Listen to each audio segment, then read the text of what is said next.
বর্তমানে সামাজিক যোগাযোগ মাধ্যমে অভিনেত্রী জান্নাতুল সুমাইয়া হেমির একটি নাটকের শুটিং এবং ছবি ভিডিও ভাইরাল হয়েছে। এই ছবিগুলো প্রকাশের পর থেকে শুরু হয়েছে নানান আলোচনা এবং সমালোচনা। অনেকে প্রশ্ন তুলেছেন, নাটকের গল্পের প্রয়োজনে এমন দৃশ্য দেখানো হলেও এগুলো কি সবার জন্য উপযুক্ত?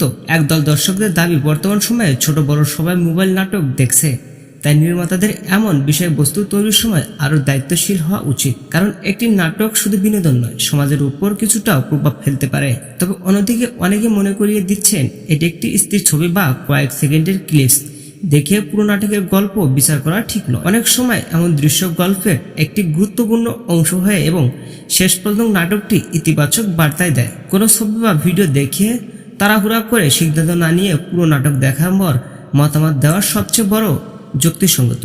বিনোদনের পাশাপাশি সচেতন দুটোই সমান গুরুত্বপূর্ণ। আপনার কি মনে হয়, এ ধরনের দৃশ্য দেখে বিতর্ক হওয়া উচিত নাকি পুরো নাটক দেখে মন্তব্য করা উচিত? কমেন্টে জানাতে ভুলবেন না। আপনার সাথে দেখা হতে পারে নেক্সট কোনো ভিডিওতে। ততক্ষণ সব ভালো থাকবেন, সুস্থ থাকবেন। আল্লাহ হাফেজ।